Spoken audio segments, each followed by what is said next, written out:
Captain Jake Morrison looked out through the thick glass of the observation deck. The sky above the human colony on Kepler 442b was turning dark orange, and it was not because of the natural sunset. 12 massive shapes hung in the sky above them, and each one was bigger than the largest building in the settlement below. These were Vrethian warships, and they had come to end everything. Jake was a tall man with dark hair and tired eyes. He had led the colony for 5 years, and in those 5 years, he had faced equipment failures, dust storms, and the constant challenge of keeping 700 people alive on a world that was not their home. But nothing had prepared him for this moment. Nothing could have prepared him for the cold voice that had come through the communication system 30 minutes ago. The Vrethian commander had been direct and honest in his cruelty. The colony had 1 hour to evacuate. After that time, the settlement would be destroyed. Every building, every farm, every record of human work on this planet would be reduced to ash and dust. The Vrethians did not want to negotiate. They did not want to discuss terms. They simply wanted the colony gone. Lisa Grant was working at the tactical station behind Jake. She was the colony's security commander, a woman who had spent 20 years in the military before coming to this distant world. Her fingers moved across the controls with steady precision, but Jake could see the tension in her jaw. They both knew the same thing. They did not have enough ships to get everyone off the planet. The evacuation shuttles were already loading. Some of the colonists were climbing aboard with their children and their most precious belongings. The ships could hold maybe 300 people, 400 if they packed them in, and did not care about comfort. That left 300 people on the ground with nowhere to go. Jake turned away from the window and walked toward the central hub, where the colony's leadership was gathering. He passed through corridors he had walked 1,000 times before. He passed the medical center where Dr. Sarah Williams had helped birth 17 children on this colony. He passed the agricultural zone where Marcus Holland had grown crops in soil that had taken months to prepare and balance. He passed the engineering section where Elena Hartley had built the systems that kept everyone alive. Now, none of it mattered. In less than an hour, all of it would be destroyed. The conference room was full when Jake arrived. Elena was there with her engineering team, 12 people who knew every machine and every system in the colony. Marcus stood by the window with his agricultural people, still wearing the dirt on his clothes from the fields. Nina Vasquez, the colony's logistics officer, was already making lists of what needed to happen next. Dr. Sarah Williams stood with a group of medical staff, ready to care for anyone who was hurt in the chaos to come. Jake looked at their faces. These were good people. These were people who had left Earth and traveled across the stars to build something new. Some of them had left families behind. Some of them had given up comfortable lives on older colonies to come to this new settlement. They had believed in the dream of building something that mattered, and now they were going to watch it burn. "We have a problem," Jake said, and everyone turned to look at him. Nina spoke first. "The evacuation shuttles. We cannot fit everyone. Even if we remove all non-essential cargo and personal items, we can only save 400 people. That leaves 300. The Vrethians will not let us launch anything," Lisa added. She pointed to the tactical display. "Their weapons are locked on the landing zone. Any ship that tries to leave will be destroyed." Jake felt the weight of 300 lives pressing down on him. He was the captain. He was responsible for everyone on this colony. He had signed the contracts to lead these people. He had promised them safety. He had promised them a future. And now he was going to have to tell them that some of them were going to die. The communication system chimed. The Vrethian commander was broadcasting again. His voice was cold and flat, without any emotion or feeling. "Time is running out," the commander said. "You have 45 minutes remaining. I suggest you use them wisely." "Wisely? We will destroy any vessel that attempts to leave the planet. We will destroy all buildings. We will destroy all records and all technology that you have attempted to create here. Your presence on this world ends today. The communication cut out. In the sudden silence, Jake could hear people breathing. He could hear the hum of the life support systems that kept them all alive. He could hear the distant sound of children crying somewhere in the colony as their parents prepared to say goodbye. Marcus moved toward the window and looked out at the fields he had worked so hard to build. The hydroponic system stretched across 50 hectares. They grew food for everyone on the colony.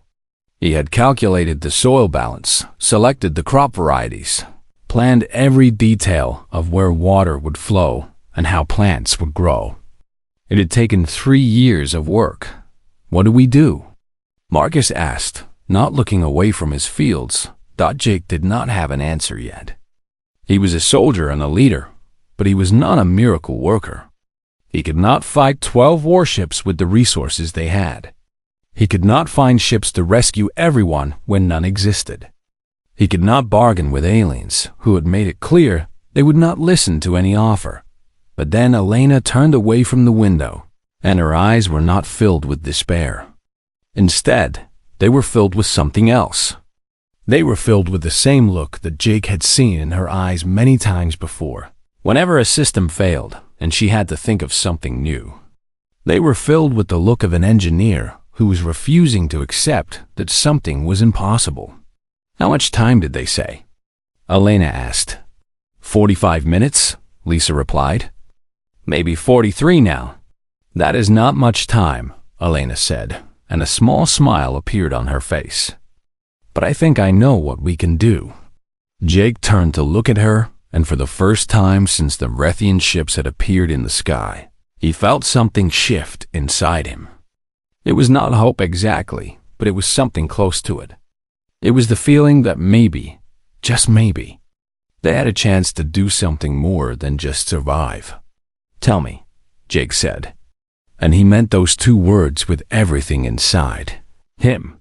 Elena walked to the main display and began pulling up the schematics for the colony's power systems and the thermal wells beneath the settlement. Her hands moved quickly, her mind already working through the problems and the possibilities. The other engineers gathered around her, and Jake could see the understanding begin to spread through them like a wave. The Rethians think we are defenseless, Elena said.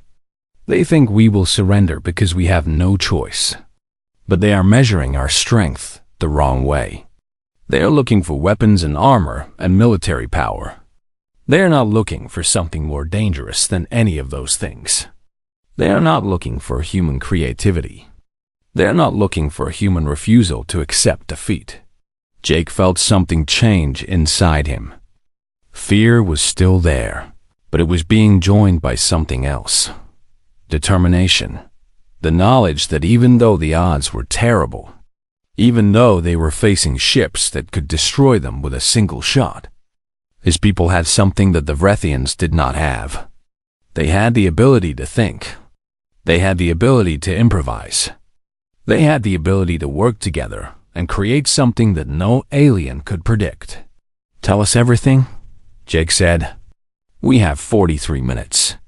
That is 43 minutes to save 300 lives.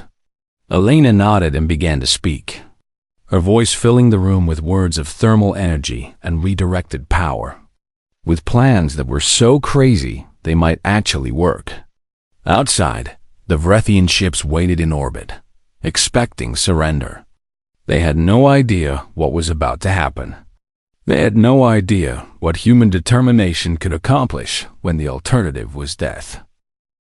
Elena Hartley moved through the engineering section with absolute focus. The other engineers followed her, moving like a military unit, even though none of them had any military training. Their lives depended on doing this right, and they all understood that. In the thermal management chamber, where the main power systems hummed with constant energy, Elena pulled up the complete schematic of the colony on every available screen. The problem is we have 1 hour and we need a weapon that the Rethians will not expect, Elena said. moving her hands across the displays. The Vrethians know about energy weapons. They know about kinetic weapons. They know about every kind of technology that modern warfare uses. But they do not know about what we can do with the basic power of nature.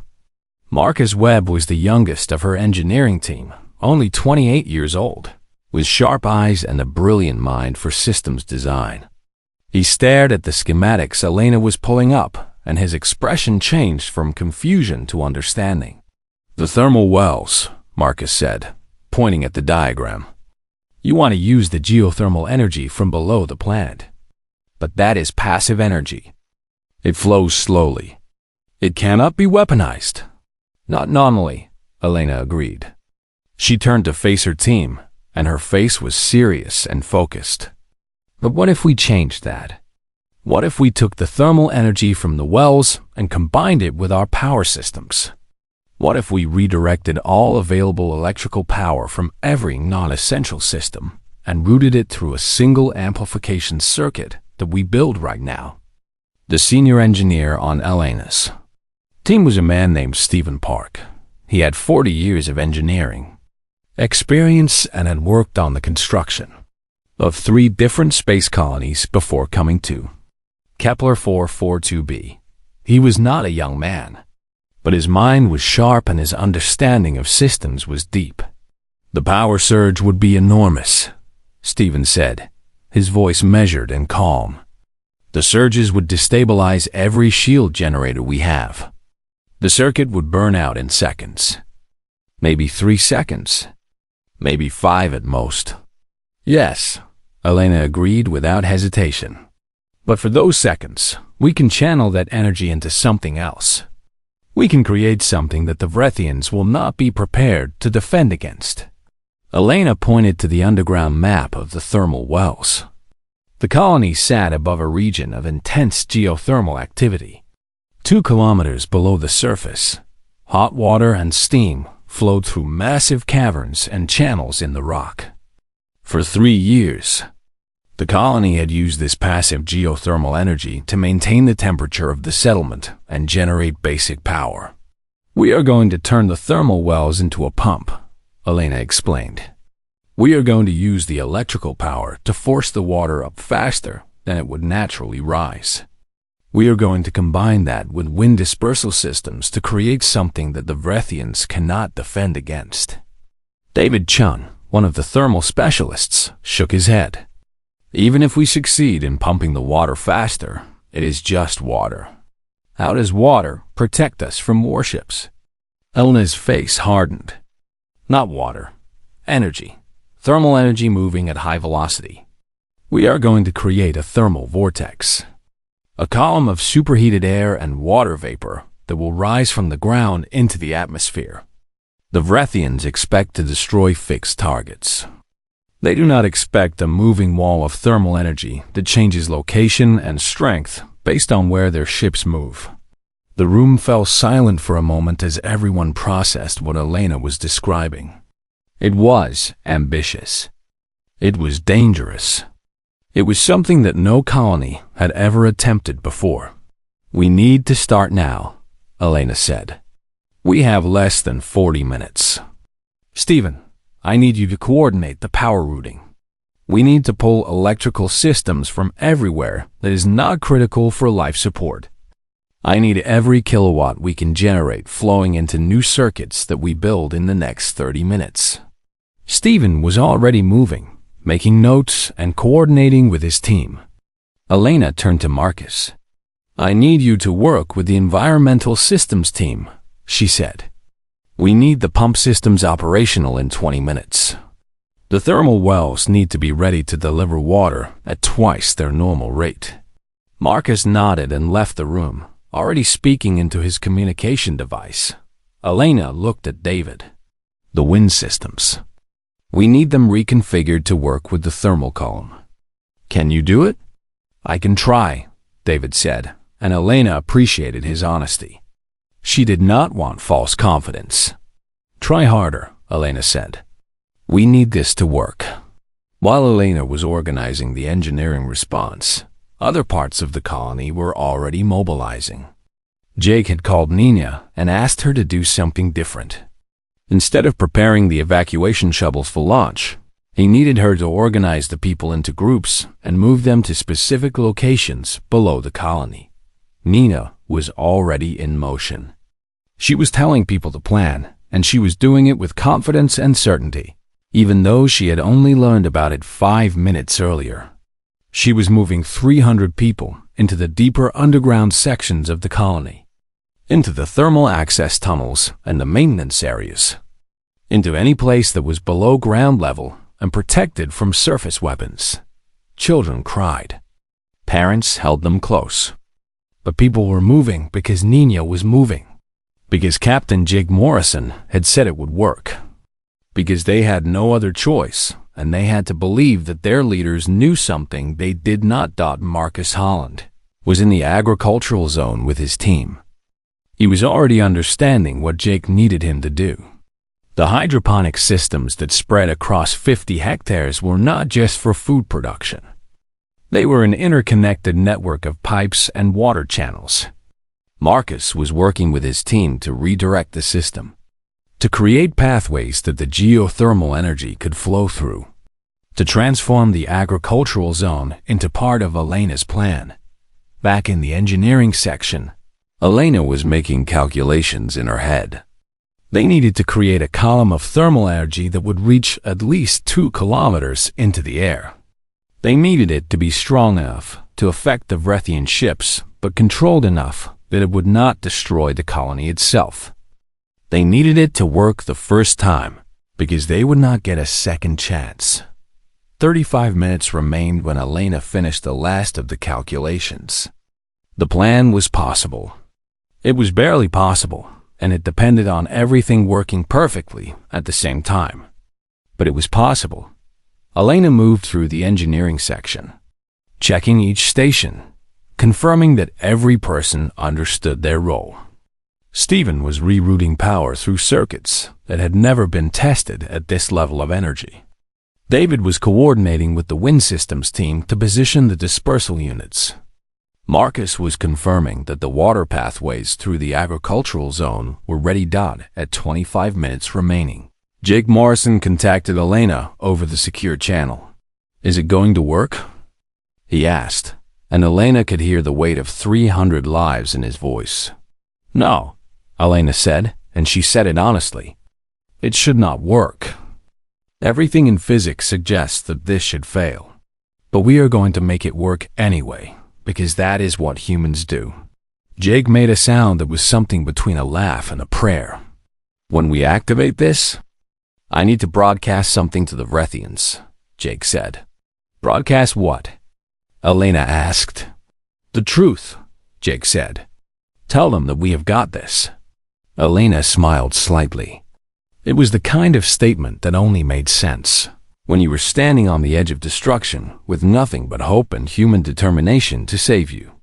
She understood exactly what Jake meant. 20 minutes remained when the engineering section fell silent. Every calculation was done. Every system was ready. Every person was in position. The colony was about to do something that no human colony had ever attempted. And below the ground, 300 people waited in the dark, trusting that their leaders had found a way to save them, trusting in the promise that humans had been making since they first learned to use fire and stone to change the world around them. "We have got this." The moment came at exactly 10 minutes before the deadline that the Vrethians had set. Elena stood at the main control station in the engineering section, her hands positioned above the activation controls. Around her, every engineer was at their station, ready to manage the cascade of power that was about to flow through systems that had never been designed to handle it. Jake was in the central communications hub, his voice steady and clear as he prepared to send a message to the alien warships above them. He did not know if it would matter. He did not know if the Vrethians would listen to anything he said, but he was going to try anyway, because that was what humans did. They tried even when the odds were impossible. "Activate," Elena said, and she pressed the controls. For a moment, nothing happened. Then the entire colony felt it.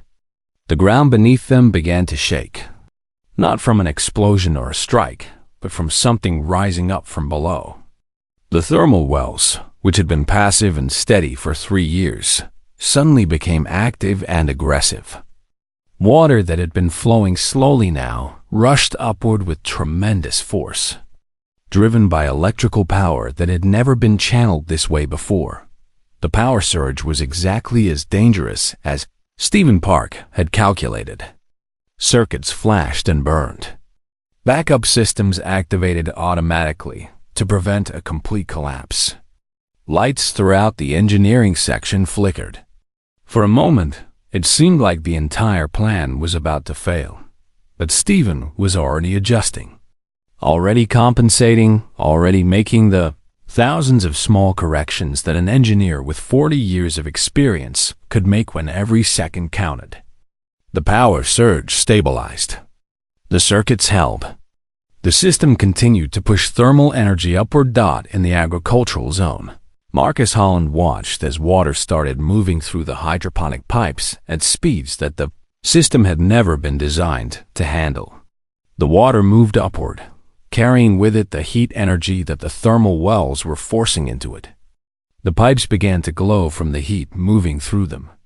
Marcus checked every gauge, making sure that the pipes would not burst, making sure that the system would hold long enough for this to work. Above the ground, the thermal well pumps activated with mechanical force. Water began spraying upward in massive quantities, driven by pressure that had been building for the last 30 minutes.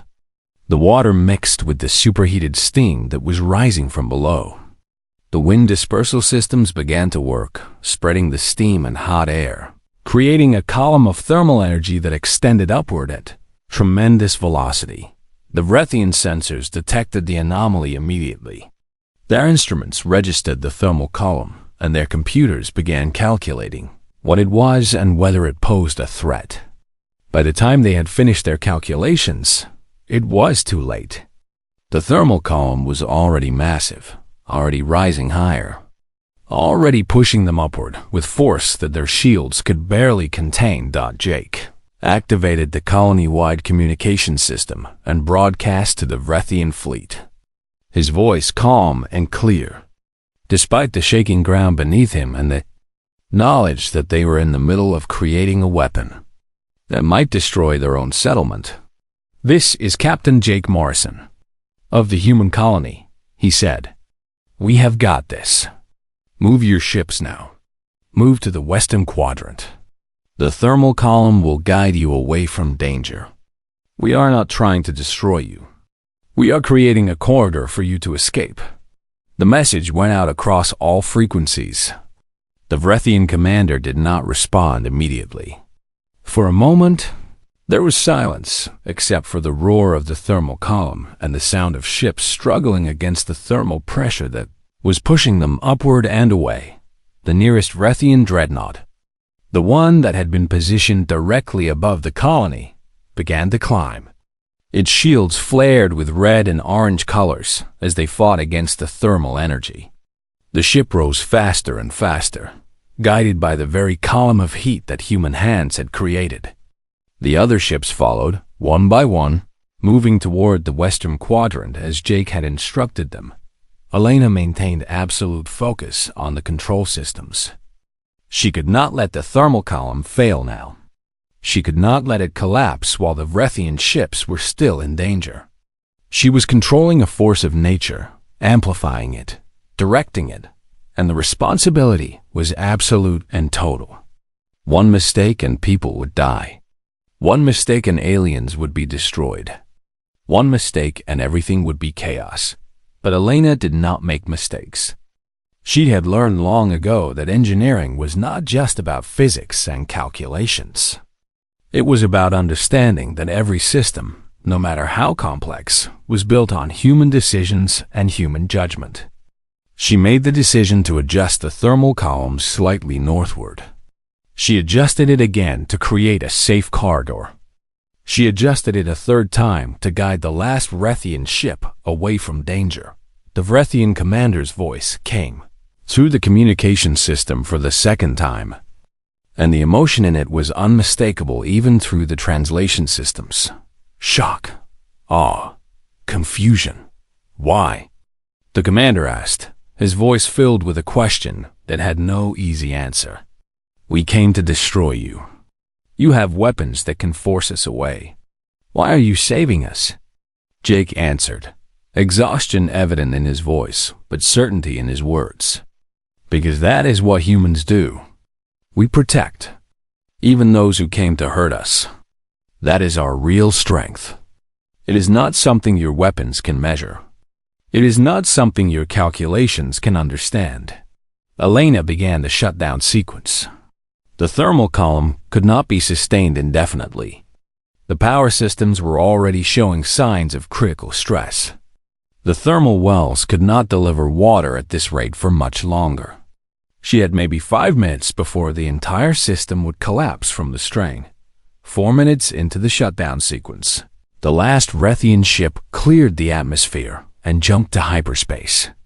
The final ship, the dreadnought that had been closest to destruction, paused in orbit for a moment. Its communication system activated, and the Rethian commander spoke one more time. You have shown us something we did not know existed in this galaxy, the commander said. You have shown us that strength and mercy are not opposites. You have shown us that the most powerful weapon is the choice to not use your power. I will remember this day for the rest of my life. The dreadnought jumped to hyperspace, following its fleet away from Kepler 442b. The thermal column dissipated as Elena brought the systems down through carefully managed steps. The ground stopped shaking. The pipes cooled. The engineering section fell silent, except for the heavy breathing of people who had just survived something that should have killed them. Elena leaned back in her chair and closed her eyes. Her hands were shaking. Her entire body was exhausted. But they had done it. She had done it. And somewhere in the colony, 300 people were walking out of the underground tunnels into the light of the setting sun. Jake Morrison walked from the communications hub toward the engineering section. When he arrived, Elena was still sitting at her station, her eyes closed, her chest rising and falling with the effort of breathing. He placed a hand on her shoulder. Did we win? Elena asked, her eyes still closed. We did not lose, Jake said. And today, in the face of 12 warships and impossible odds, that is the same thing as winning. Around them, the colony began to recover. Damage assessments were made. Systems were checked. But no one had died. No one had been seriously hurt. The Vrethian ships were gone, and they had left peacefully because humans had chosen to save them instead of destroy them. Outside, the sun continued to set over Kepler 442b. The sky turned from orange to purple to black.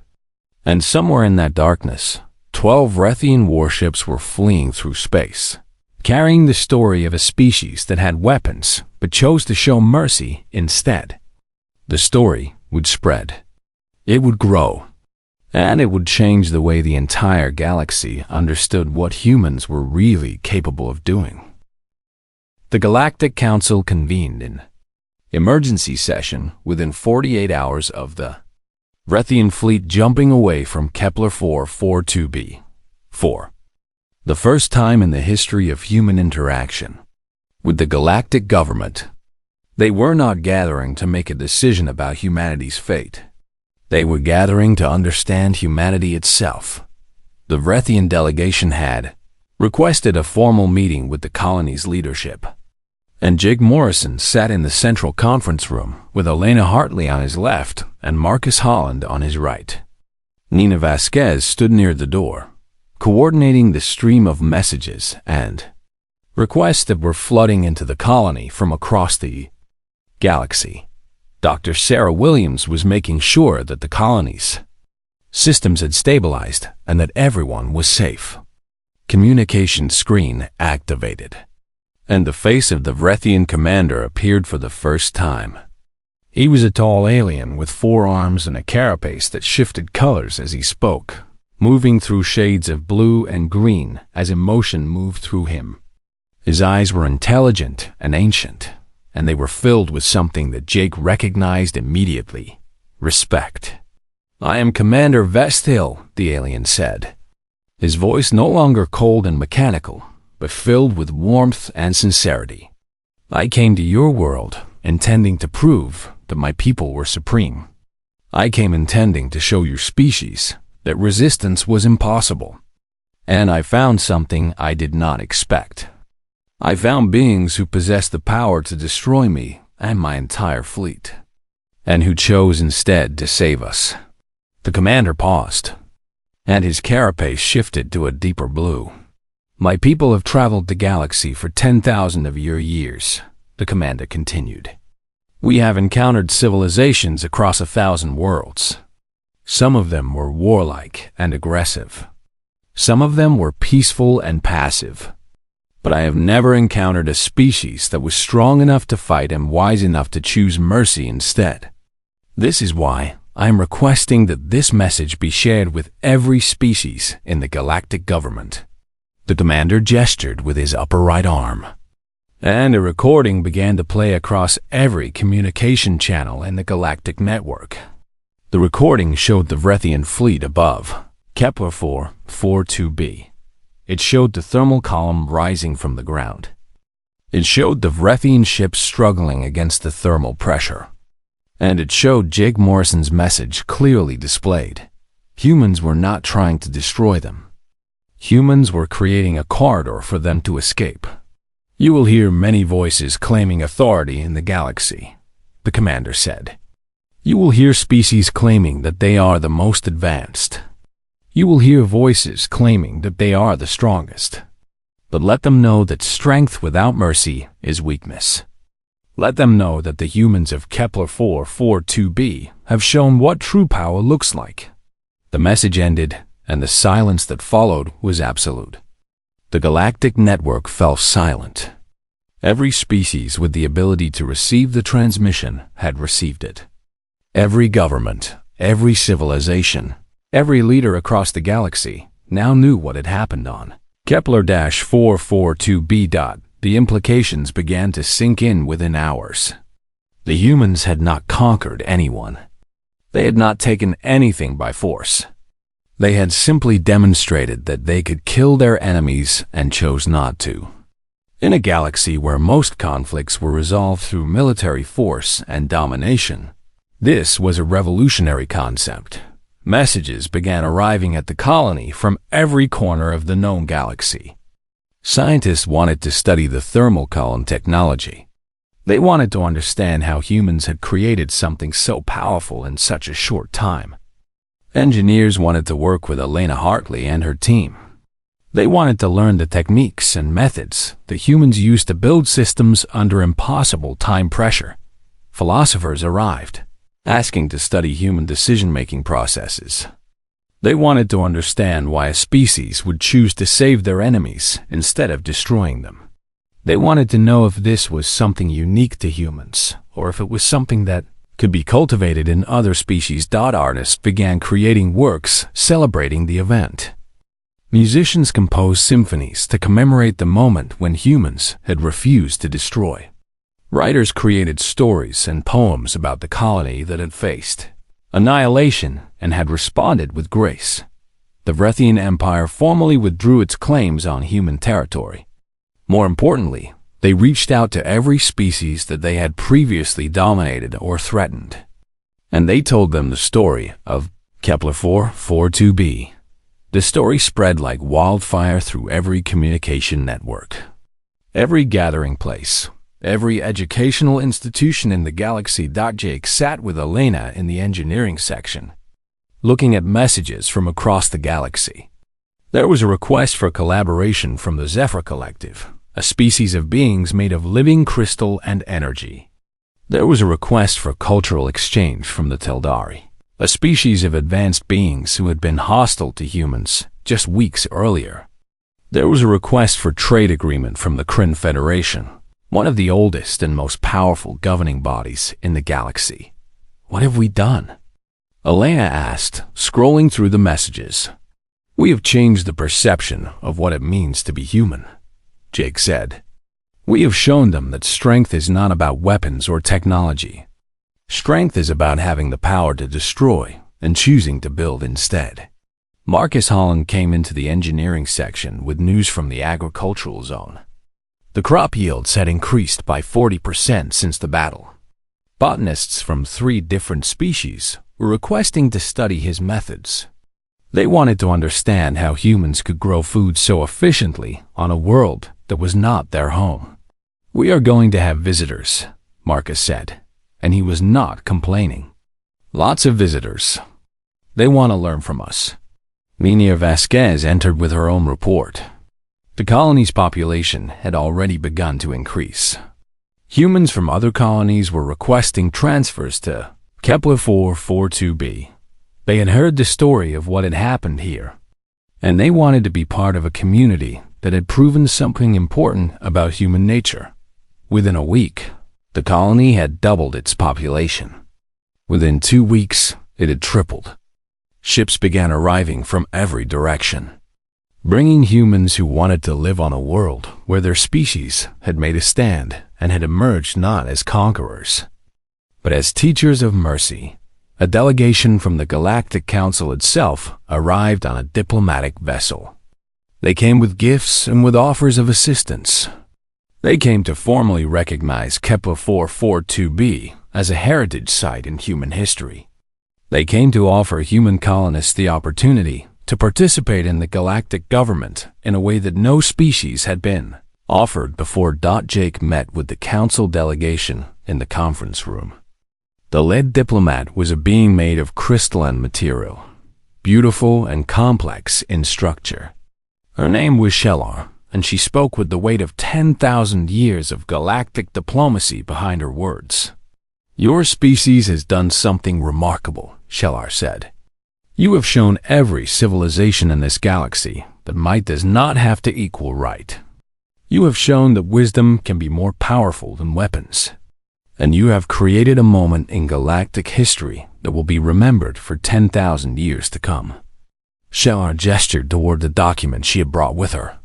The Galactic Council is offering humanity a position as a full member species. We are offering you the right to participate in all galactic decisions. We are offering you protection and support as you continue to grow and expand across the stars.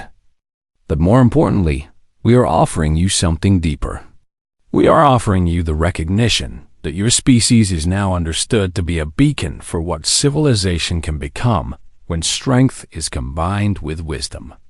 Jake looked at the document, and he understood the magnitude of what was being offered. Humans had come to the galaxy as an unknown species, as beings whose capabilities were underestimated. But in a single moment of crisis, in the moment when they had chosen to save instead of destroy, they had become something more. They had become a model for what advanced civilization should look like. That evening, Jake stood on the observation deck looking up at the stars.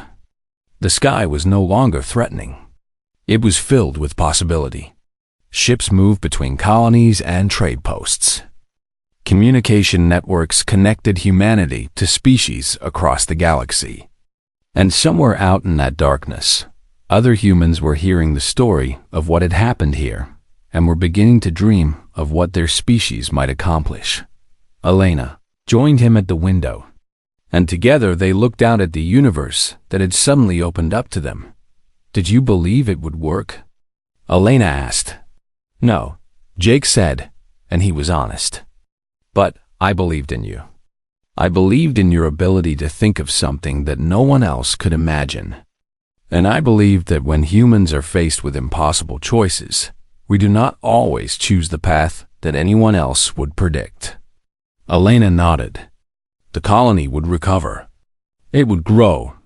It would become something that the galaxy had never seen before. A place where human ingenuity and human mercy had combined to change the course of galactic history. And it would all have started with Elena Hartley deciding that the rules of physics were just suggestions, and that when the alternative was defeat, humans would do whatever it took to find another way. 6 months had passed since the Vrethian fleet had jumped away from Kepler 442b, and the colony was no longer a small human settlement struggling to survive on a distant world. It had become a center of learning, commerce, and cultural exchange. The observation deck where Jake Morrison now stood was filled with visiting vessels from a dozen different species. Trade ships came and went. Diplomatic delegations arrived with requests for collaboration. Scientists conducted research using the colony's unique thermal technology. Jake was older now. Not in years, but in experience. The weight of leadership felt different. It was no longer about keeping people alive in a harsh environment. It was about guiding humanity's relationship with a galaxy that had suddenly opened up to them. He still wore the uniform of the colony, but everyone who saw him understood that he was no longer just a captain of a small settlement. He was a symbol of what human mercy and wisdom could accomplish. Elena Hartley had become famous across the galaxy. Universities from a dozen different species requested her presence as a teacher. Engineering firms wanted to hire her to design systems that combined human creativity with advanced alien technology. She had refused most of the offers, choosing instead to stay on Kepler 442b and continue developing new technologies that could benefit humanity and the species that had become their allies. The engineering section of the colony had expanded dramatically. Where once there had been 12 engineers working on colony systems, there were now 80 people from 6 different species, all working together on projects that would have seemed impossible just 6 months earlier.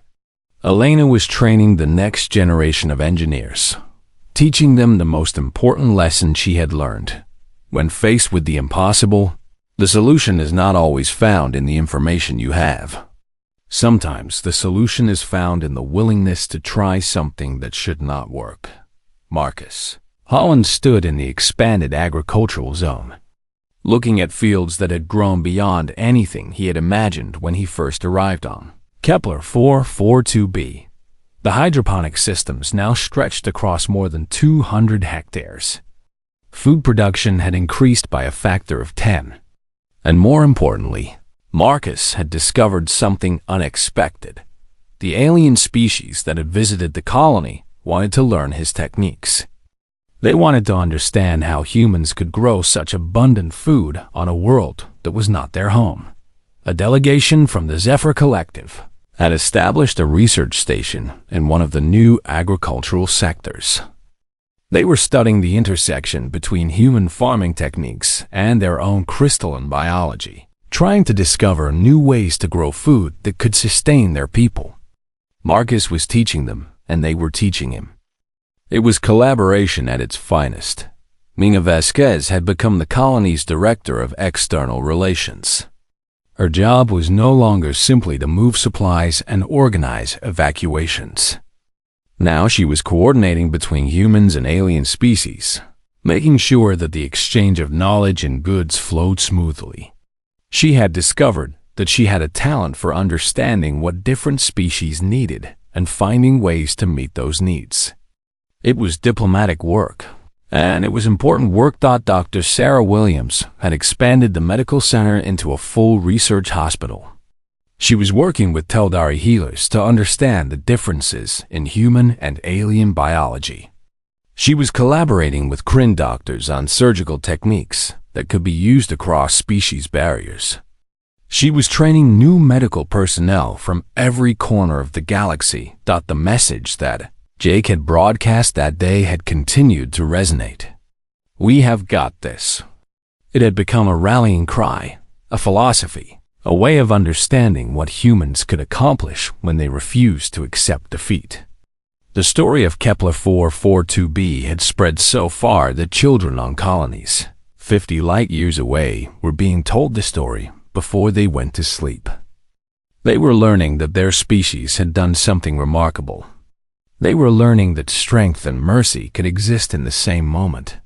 One evening, Jake stood in his office reviewing the monthly reports from every department of the colony. The numbers were extraordinary. The population had grown to more than 2,000 humans, with another 1,000 personnel from allied species living on the colony. The agricultural output was feeding not just Kepler 442b, but 3 other human colonies. The engineering innovations being developed here were spreading across the galaxy. Elena came into the office and sat down across from him. She looked tired, but it was the good kind of tired. The kind of tired that comes from knowing that your work is making a real difference. The thermal technology we developed has been licensed to 15 different species, Elena said, setting a report on his desk. 17 engineering firms are now producing variations of the system. 2 major universities are teaching the principles we discovered. We have created something that will outlast both of us. You created it, Jake said. I just asked you if it was possible. No, Elena said, and her voice was firm. You did something more important. You believed it was possible. You made the choice that would save 300 lives instead of just accepting that some of them would have to die. That choice is what made everything else possible. Jake looked at his old friend, this woman who had taken the laws of physics and bent them to save her people. Do you think about that day? He asked.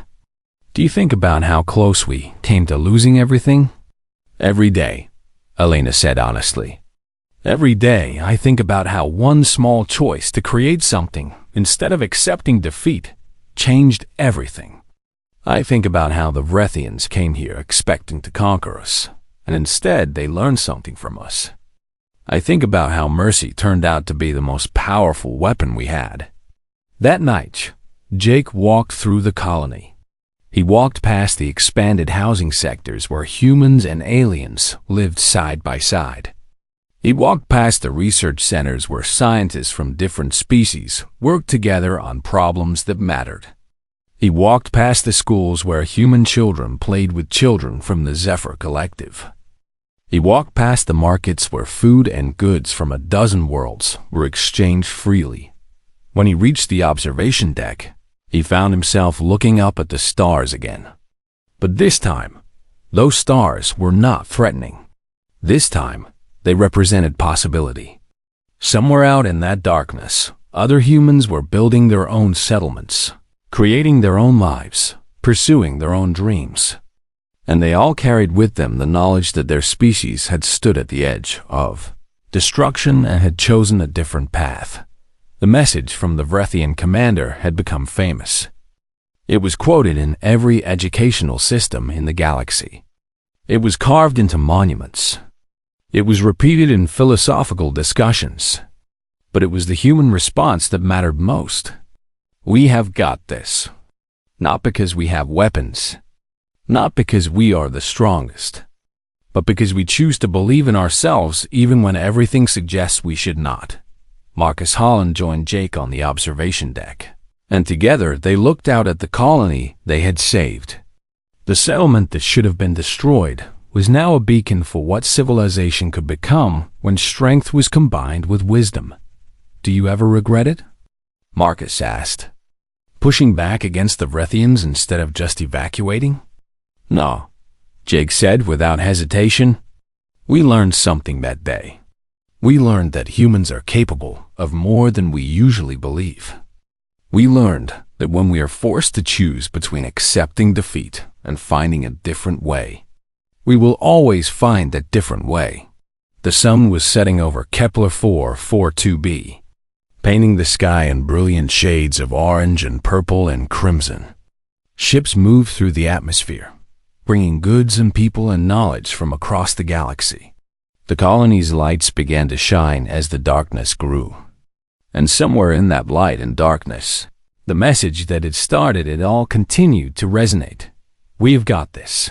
6 months later, the colony would be designated as a heritage world by the Galactic Council. Scientists would study the choices that had been made that day. Philosophers would debate the implications. But the reality was simpler and more powerful than any of those discussions. Humans had been given an impossible choice, and instead of surrendering to despair, They had done what humans had always done. They had looked at the impossible and had refused to accept it. They had promised that they had got this, and then they had made that promise come true. This was the legacy of Kepler 442b, not the thermal technology, though that was important. Not the expanded colony, though that mattered. The true legacy was the message that had spread across the galaxy. When humans say they have got this, they mean it. When humans promise to find a way, they will find it. And when humans choose mercy over vengeance, they choose not weakness, but the strongest power of all. The story would be told for generations. The day when humans stood back from destruction and chose instead to save those who came to destroy them. The day when mercy became a weapon more powerful than any bomb, more valuable than any technology, more important than any military advantage. The day when Kepler 442b became the place where humanity proved what it was really made of.